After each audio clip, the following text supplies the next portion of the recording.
There was this girl in my sister's grade. This was the year after I left elementary school, but this girl, who we will call Jo, was not the nicest person in the world. A lot of the time she found herself on the wrong end of arguments. This caused her to have a lot of emotional breakdowns during the day. I used to feel bad for her, but then one day she did something. There was an argument, which is not necessarily important, but Jo got very upset. During social studies class that day, they were learning about pre-Civil War 1800s. They all had to lay on the ground as slaves had to back then while being transported. A lot of the kids were making jokes. Most of them were stupid like, "Ooh, someone is touching my butt, but I am afraid to ask who." What is still unclear is whether or not the kids were making offensive, or racist jokes, but it was most certainly not the teacher. I knew her personally, and she was very strict about that kind of thing. But it did not matter. Jo was upset from the previous argument, angry at the kids, and somewhat at the teacher. That day when Jo went home to her mum, she had a different story to tell. Her mum was crazy. She always believed everything her daughter told her. We used to get threatening calls from her. She told her mum that the teacher was making offensive jokes and being openly racists, and made Jo cry. Jo's mum escorted the local news onto the school property without the school's consent.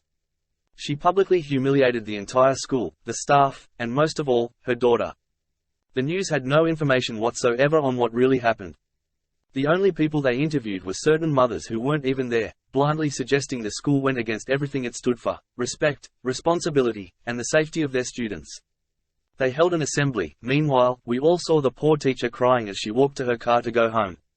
She was forced to take a leave of absence until the school evaluated the situation and whether or not she suited the job she had.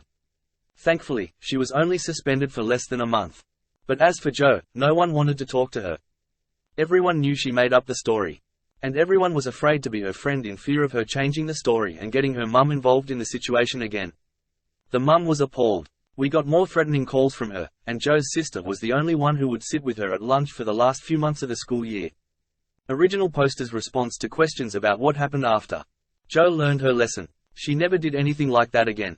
I can only imagine how awkward it was going back to class with the teacher she had suspended with false information. Her mum threatened us a lot, but when she found out that the entire school turned against her daughter, African Americans and all, for what she thought was justice, she had to have been suspicious. But no, nothing too big happened after that. As for right now, she is in a lot smaller of a circle than she was in 5th grade. The school lost a lot of applications, but they still had a pretty great reputation. The next year they got more involved with certain conflicts in the school.